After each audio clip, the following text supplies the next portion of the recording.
Bonjour tout le monde.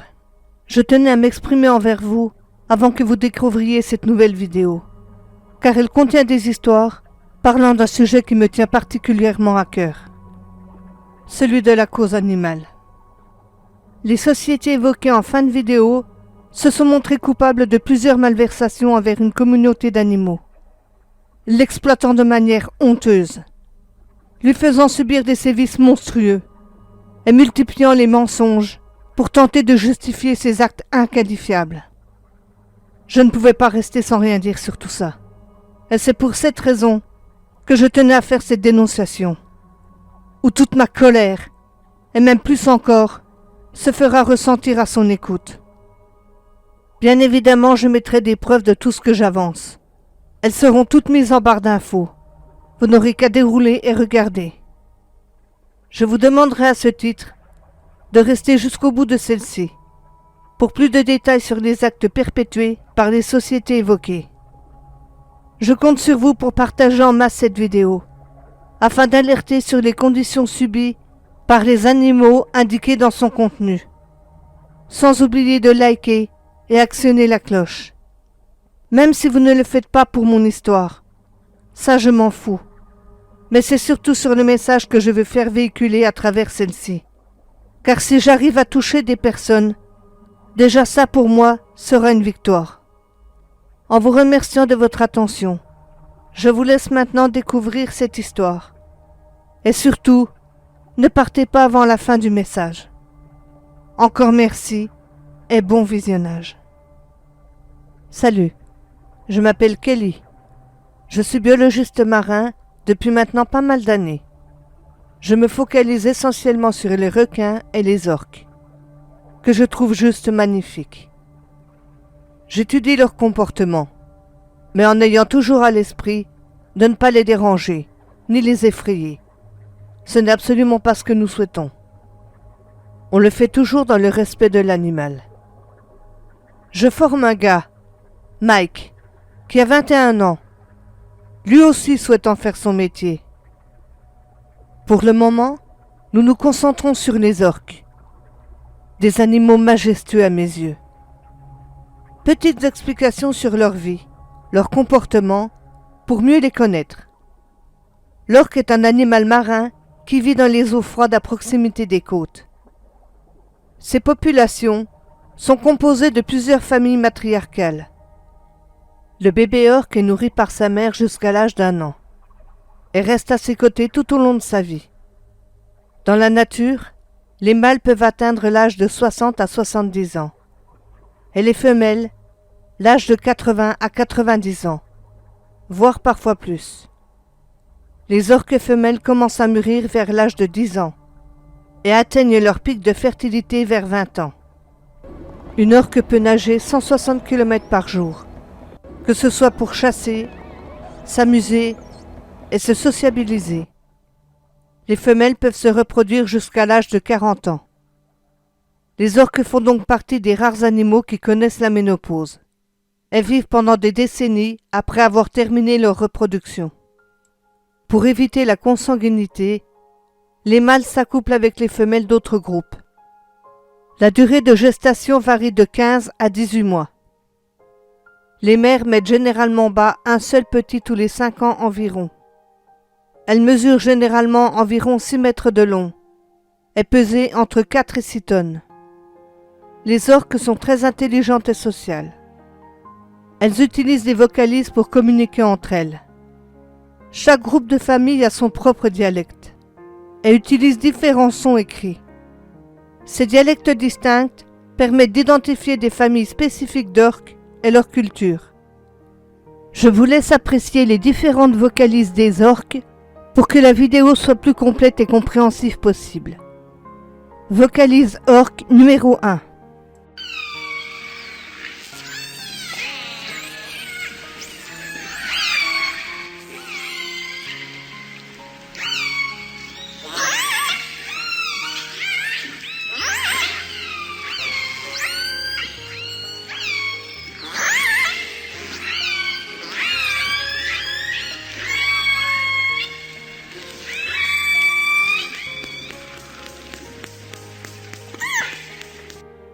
Vocalise numéro 2.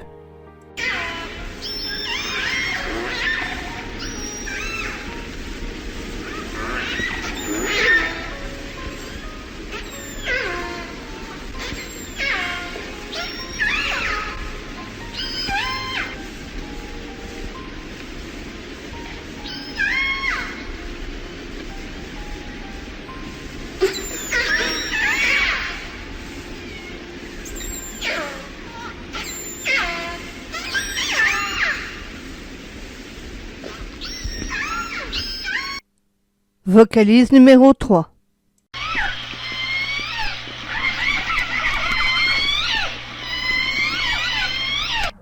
Vocalise numéro 4.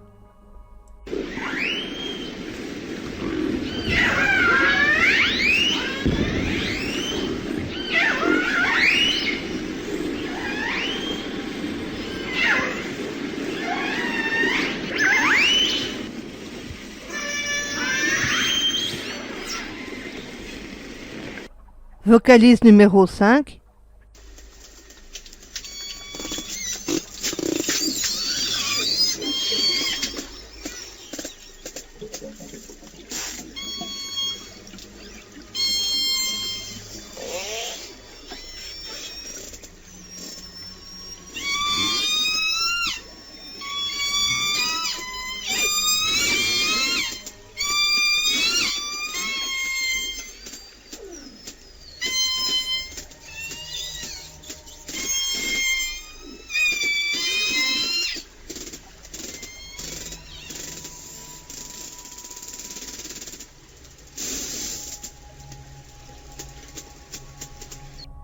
Et la dernière vocalise qui est la numéro 6, j'ai pensé à vos oreilles parce que j'ai désamplifié à -10.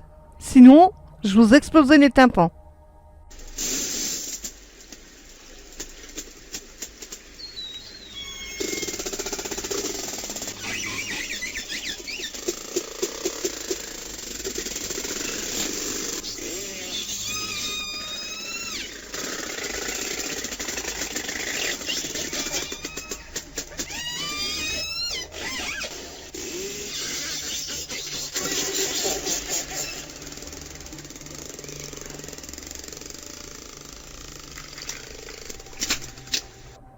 Et encore là, j'ai désamplifié à -11 pour certaines parties.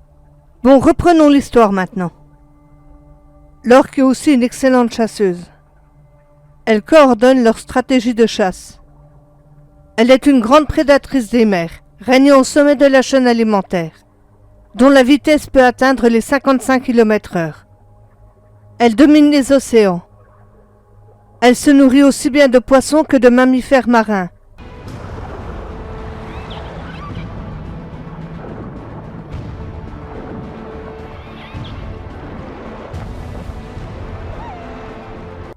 Tels que les phoques,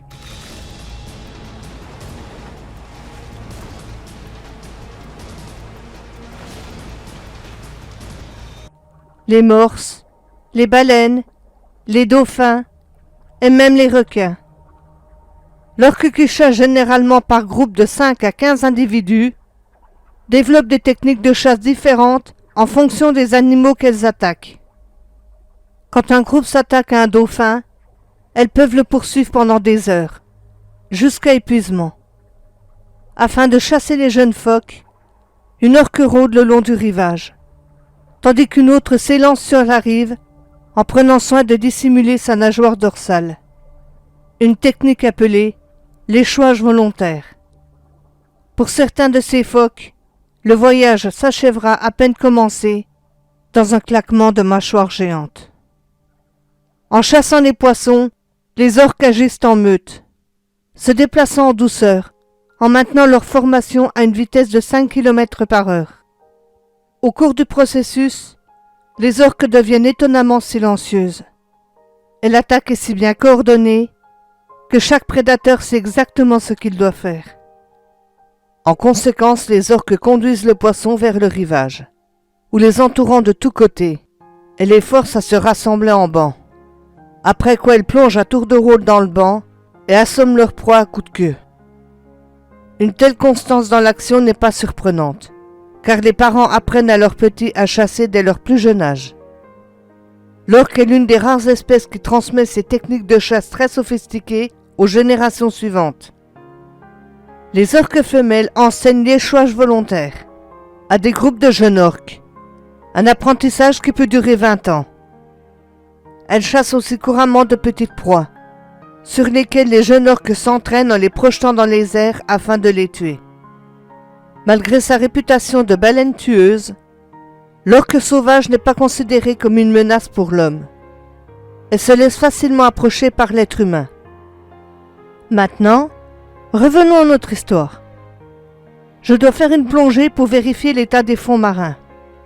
Mike m'accompagne. Nous sommes focalisés ni sur les requins, ni sur les orques. Je suis seul à plonger. Mike est sur le bateau et vérifie les alentours. Il sécurise le périmètre. Lorsque j'entends des coups sur la coque du bateau, je remonte à la surface. Mike sur le bateau hurle en me disant de nager vers lui, aussi vite que possible.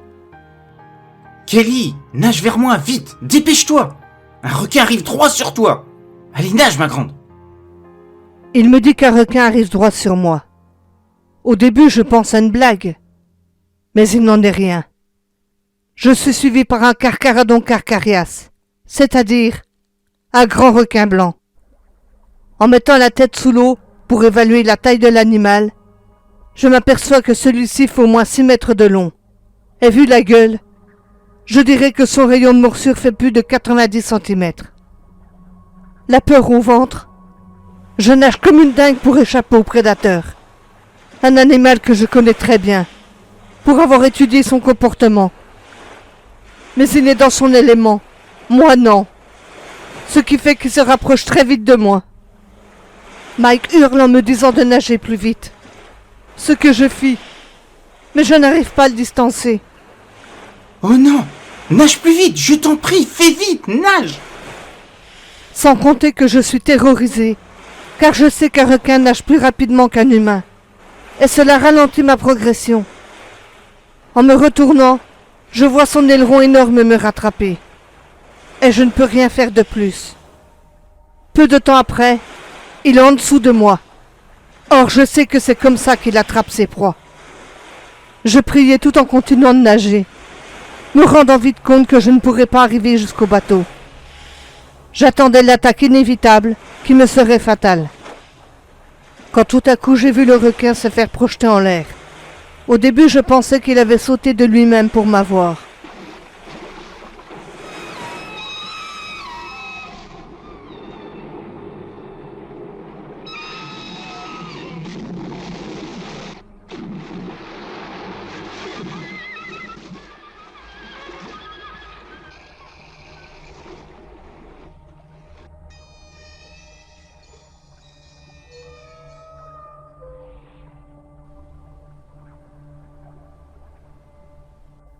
Mais il n'en était rien.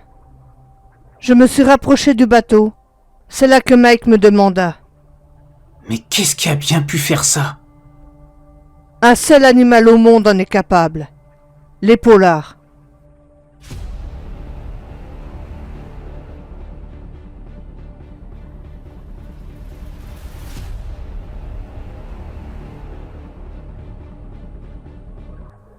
Effectivement, un groupe d'orques était présent sur les lieux. J'étais toujours dans l'eau. La matriarche très imposante atteint peut-être 7 mètres de long. On n'a jamais déploré d'attaque d'orques sur l'homme, mais je ne peux m'empêcher de me poser la question. Et si j'étais le premier de mon espèce au menu du jour? J'avais à la fois peur, et en même temps je comprenais la chance que j'avais de voir ces animaux d'aussi près.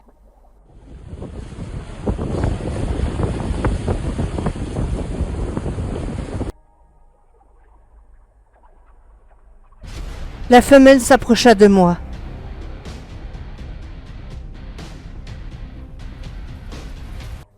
Mon humilité est sans pareille face à cette force de la nature. Elle me fixe, plongeant son regard dans le mien, comme pour sonder mon âme.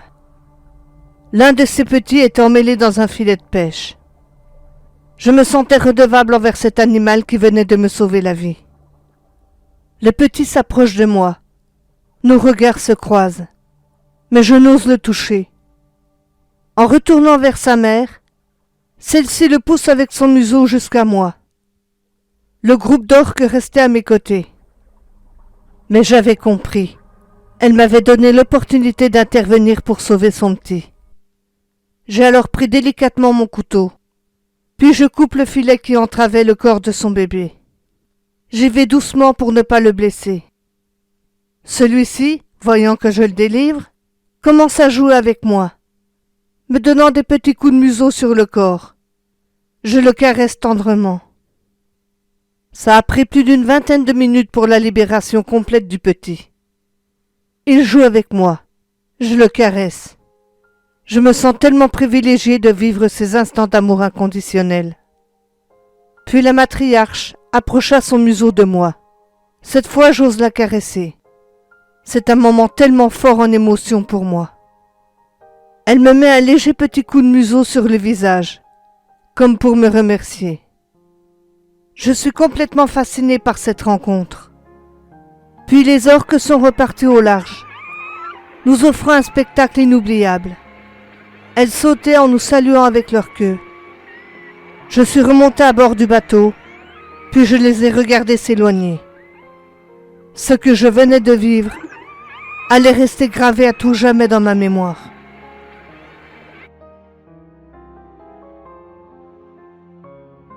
Bon ben voilà, nous arrivons enfin au coup de gueule. Alors je ne vais pas m'attarder sur le sujet, car je l'ai déjà expliqué en début de vidéo. Mais bon, je partais avec une idée en tête qui s'est complètement déconstruite. À savoir que je pensais que les orques, dauphins, etc. n'étaient pas forcément bien ni heureux en captivité. Mais disons que je ne m'attendais pas à ça non plus. Je vais commencer par vous raconter l'histoire de Tilikum, une orque mâle de 5 tonnes et demie qui a tué 3 personnes. Je pense que c'est plus judicieux de commencer par là, pour bien comprendre les méfaits de la captivité sur des animaux qui ne peuvent tout simplement vivre cette situation à la fois stressante, humiliante et néfaste pour eux. Mais j'aimerais vous raconter une histoire, celle de Tilikum, une orque capturée en 1970. Puget Sound, je sais pas comment ça se dit, mais enfin bon, peu importe. État de Washington, USA. Des bateaux sont arrivés. Ils ont vu des orques. Ils jetaient des bombes dans l'eau afin de rabattre les orques vers des criques. Mais les orques ne sont pas bêtes. Elles avaient compris ce qu'il se passait. Surtout que ce n'était pas la première fois. Alors les mâles sont partis d'un côté pour protéger le reste de la famille, et les femelles ainsi que leurs petits sont partis de l'autre côté. Mais c'était sans compter que l'avion avait compris le manège des orques. Les orques étaient obligés de remonter à la surface pour respirer. Alors ils ont prévenu les bateaux, qui ont fait demi-tour, pour aller chasser les femelles et leurs petits. Ils mettent des filets en cercle à l'eau, pour capturer les animaux. Seuls les petits sont sélectionnés. Mais les membres de leur famille restaient derrière le filet, et ont commencé à communiquer avec eux. Quand la chasse fut terminée, il y avait 3 cadavres d'orques dans les filets. Ceux qui étaient sur le bateau ont demandé à 3 de leurs hommes de leur ouvrir le ventre et de les remplir de pierres et d'encre pour les couler, car ils savaient pertinemment que c'était illégal. C'est dégueulasse. En 1976, l'État de Washington a fait interdire l'accès des eaux à SeaWorld, par décision de justice. Tout de suite après cette décision, le groupe a fait déplacer ses opérations en Islande. Tilikum fut envoyé à Sealand. Il était à part. Il était très gentil. Au début, tout se passait bien, mais le dresseur en chef de l'époque avait une technique de travail fondée sur la punition. Il mettait des orques déjà dressés avec Tilikum, et il demandait la même chose aux 2. Si Tilikum n'y arrivait pas, les orques étaient punis. Il les privait de nourriture. L'orque dressée, la plus grosse des 2, était furieuse. Elle se vengeait sur Tilikum en le mordant. Par moments, Tilikum était couvert de lacérations de la tête à la queue. Des lésions provoquées par des coups de dents. Il saignait. Il était tout égratigné. Les femelles le martyrisaient. Le problème, pour des raisons de sécurité, Ils les enfermaient dans ce qu'ils appelaient un module, un enclos de 6 mètres de long et de 9 mètres de profondeur. Toutes les lumières étaient éteintes. Il n'y avait aucune stimulation sensorielle. Elles étaient coincées dans ce bassin tout noir pendant les 2 tiers de leur vie. Au début, comme elles étaient jeunes et pas très grandes, ça se passait pas trop mal. Mais elles restaient sans bouger la plupart du temps. Ce n'était pas normal. Vraiment pas. Puis ils ont eu du mal à les faire rentrer tous ensemble dans ce minuscule module. Ils les ont donc privées de nourriture. Mais elles savaient que si elles rentraient dans le module, elles auraient à manger. Quand elles avaient faim, elles y allaient. En hiver, elles y restaient de 17h à 7h le lendemain matin. Quand ils les faisaient sortir, Tilikum avait de nouveau été mordu. Quand ils refermaient la porte sur Tilikum, en sachant qu'il allait être cloîtré toute la nuit, pour certains soigneurs, c'était dur. Si tout ceci est vrai, c'est non seulement inhumain, franchement, bravo, mais c'est probablement aussi ce qui a déclenché en lui une psychose. C'était inévitable qu'il tue. Une dresseuse est décédée au parc Sealand of the Pacific au Canada. Une nageuse de haut niveau, Kelty Byrne, travaillait à temps partiel. Les sauveteurs ont déployé un filet, mais leurs travaux ont été gênés par les orques. Le 20 janvier 1991, Corinne Cowell et Nadine Callen visitent Sealand of the Pacific au Canada. Elles ont assisté en direct à la mort de Kelty Byrne. Après ça, Sealand a fermé, et c'était sûrement la meilleure chose. Le bassin était minuscule. Le propriétaire a pris la bonne décision au final. Il y a bien eu une enquête, mais l'accident n'a pas été suivi d'un grand procès. Il n'y a pas eu de commémoration. Tout ce qui reste de Kelty Byrne, c'est ce dont se souviennent les gens qui connaissent l'affaire. Sealand a vendu ses orques à SeaWorld.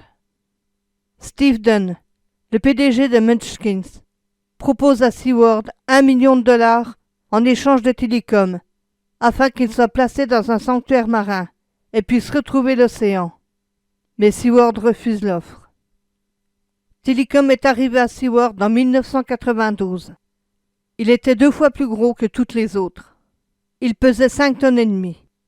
Dès son arrivée à SeaWorld, Tilikum a été systématiquement pris à partie par Katina et d'autres orques. Dans la nature, c'est une société matriarcale, et les mâles sont tenus à l'écart. Mais en captivité, les animaux des 2 sexes sont entassés ensemble. Tilikum était tellement grand qu'il ne pouvait pas se pousser. Il n'était pas aussi rapide que les femelles, plus petites et plus vives. Et où aurait-il pu aller? Il a passé beaucoup de temps seul à SeaWorld. Il disait, mais non, il était tout le temps avec les femelles. Mais en fait, il le mettait avec elles principalement pour la reproduction. Mais c'était tout. C'était aussi pour le protéger parce qu'il se faisait agresser. De cette façon, ils empêchaient les femelles de lui coller des raclées. Tilikum était maintenu à l'écart. Il le sortait pour le clou du spectacle. Le grand splash. Il avait l'air de s'intéresser, d'avoir envie d'apprendre des choses nouvelles et d'apprécier le travail avec les dresseurs. Pendant tout le temps où certains soigneurs étaient là, notamment ceux qui ont participé au documentaire Blackfish, n'ont jamais eu le sentiment que c'était un animal dangereux. Ils ignoraient les détails de l'accident de Kelty Byrne. Ils pensaient que Tilikum n'avait rien à voir avec sa mort. Ils pensaient que c'étaient les femelles les responsables. Les dresseurs furent très étonnés par le contraste entre le discours des responsables du parc et leur façon de traiter Tilikum. Manifestement, la direction pensait qu'il fallait se montrer prudent à proximité de ce mâle-là. Visiblement, ils en savaient plus qu'ils ne voulaient bien le dire. l'OSHA signifie Occupational Safety and Health Administration. Désolé pour mon accent anglais tout pourri. Ce qui donne en français Administration de la sécurité et de la santé au travail. Relevant du département du travail des États-Unis, cette agence est chargée de mettre en œuvre et de faire respecter la loi de 1970 sur la sécurité et la santé au travail. L'accident de Daniel Duke. Ce jeune homme avait fait un séjour en prison peu de temps avant de s'introduire dans le parc après la fermeture, peut-être en escaladant la clôture de barbelés de l'enceinte. C'était un scénario parfait. Un type un peu dérangé se cache dans le parc après la fermeture. Il se déshabille pour vivre une expérience magique avec une orque et se noie après être tombé en hypothermie. C'était la version officielle, et comme personne n'avait rien vu, elle n'avait pas été repérée par les dresseurs chargés de la surveillance de nuit. Il y a des caméras partout dans le parc SeaWorld. Il y en a derrière le Chameau Stadium braqué dans toutes les directions, et il y en a aussi sous l'eau. Comment ont-ils pu ne pas remarquer la présence d'un corps avant le matin? Il y avait un dresseur de garde toutes les nuits. Or, cette personne n'avait entendu ni cri, ni éclaboussure. C'est quand même franchement suspect, vous trouvez pas? Quand l'un des employés est arrivé le matin, Tillicum se baladait dans le bassin du fond avec un type nu et mort sur le dos. Le service de presse de SeaWorld a déclaré que c'était un type instable, qui serait mort d'hypothermie. Mais le rapport d'autopsie s'était révélé nettement plus détaillé. Par exemple, Tillicum lui avait arraché une partie des organes génitaux, sans compter que son corps comportait de nombreuses morsures. Est-ce que ça s'était passé avant ou après sa mort? Ça, personne n'était au courant. Mais tout ce que je sais, c'est que le type a sauté dans le mauvais bassin. Pourquoi garder Tillicum? Il était prouvé que cet animal avait tué des gens. C'était un facteur de risque pour l'entreprise.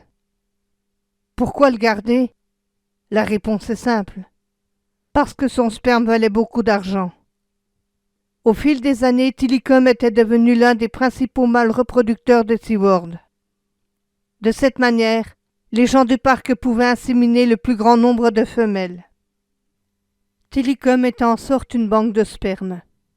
Dans un programme d'insémination sérieux, la règle numéro 1 est d'empêcher qu'un animal agressif vis-à-vis des hommes ne se reproduise. Or, aujourd'hui, 54% des orques de tous les parcs SeaWorld ont les gènes de Tillicum. Depuis le second accident mortel, je m'attendais à ce que Tillicum tue quelqu'un. J'ai été étonné que ça ait pris aussi longtemps, nous dit John Jett, un ancien dresseur de SeaWorld. En ce qui concerne le décès de Dawn Brancheau, le principal spectacle de la journée avait été une catastrophe.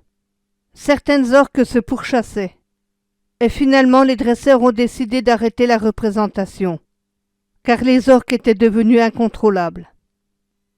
Tillicum était dans son bassin du fond avant son numéro avec Dawn Brancheau, à dîner avec Chameau.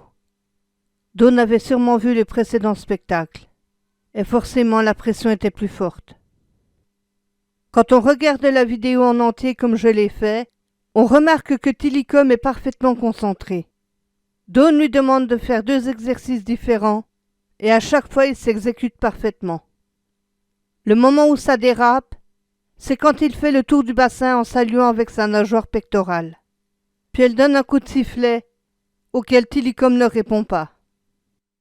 C'est la transition qui indique à l'animal « Tu as bien travaillé, viens chercher ta récompense ». Mais il continue. Visiblement, Tillicum n'avait pas entendu le sifflet.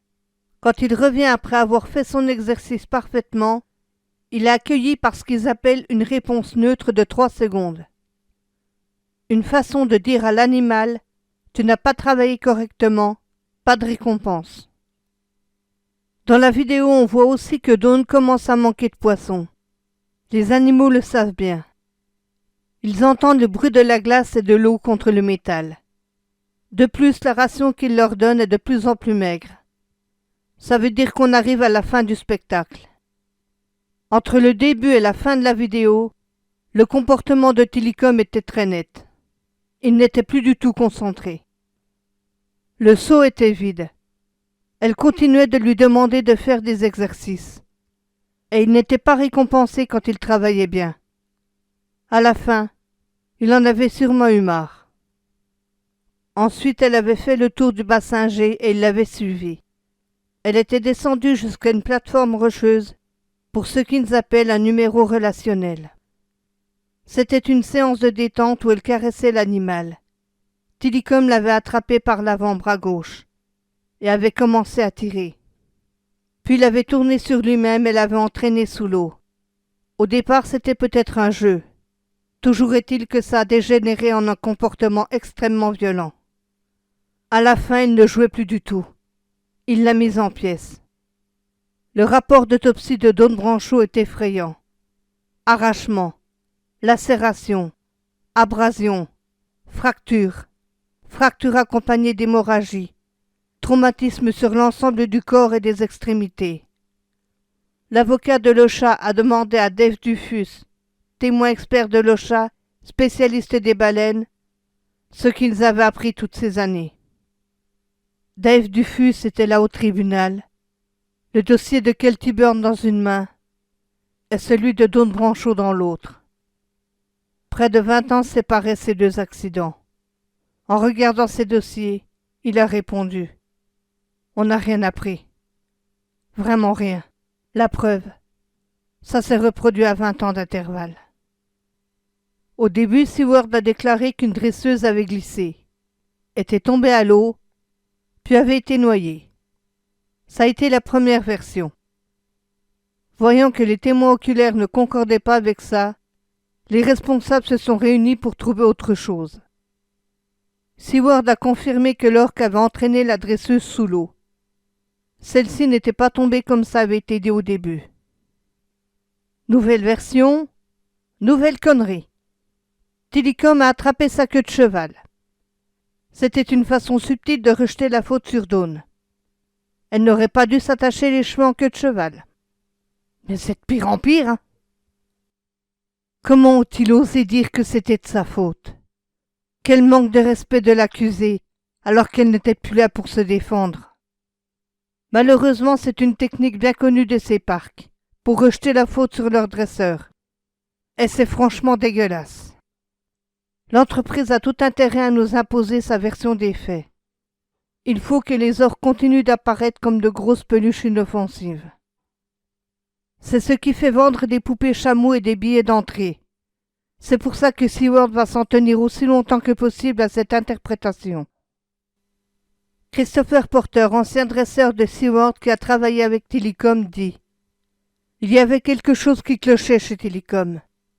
Quand on a lié un lien avec cet animal, on sait qu'il ne tue pas parce que c'est une bête sauvage ou parce qu'il est fou. Il ne tue pas parce qu'il ne sait pas ce qu'il fait, mais parce qu'il est en colère, qu'il est contrarié et qu'il n'a pas d'autre moyen de l'exprimer. » John Jett, ancien dresseur du Seward, nous dit « À la fin, Tilikum était seul la plupart du temps. Il se laissait flotter dans un bassin sans réagir. » Dean Gomersall, ancien dresseur du Seward, nous dit « Le parc explique que de temps en temps il participait à des spectacles. Vous savez ce qu'il faisait? Il saluait 2 ou 3 fois avec sa nageoire pectorale, éventuellement il faisait le grand splash et repartait dans sa petite cellule. C'était ça sa vie. » Dave Dufus, témoin expert de l'OSHA, spécialiste des baleines, nous dit « J'ai de la peine pour Tilikum. Quelle tristesse de voir cet animal magnifique tournant en rond dans son bassin, avec sa nageoire dorsale pliée. Quand on sait qu'un mâle sauvage de la même taille est une masse d'énergie en mouvement permanent, j'ai vraiment beaucoup de peine. » Le docteur Jeffrey Ventre nous dit « C'est un groupe qui gagne des millions de dollars en exploitant les orques. Les orques s'ennuient à mourir dans un endroit où elles sont privées de toute stimulation. » Seward a constamment refusé d'être interviewé pour le documentaire de Blackfish. « Tu m'étonnes, on se demande bien pourquoi ?» Le juge Ken Welch a rendu sa décision dans l'affaire Locha contre Seward. Pendant le spectacle, les dresseurs doivent être désormais séparés des orques par des barrières. Bien évidemment, Seward a fait appel de la décision. Mais cela n'a rien changé. Tilikum nous a quittés le 6 janvier 2017 à l'âge de 35 ans, d'une infection pulmonaire d'origine bactérienne.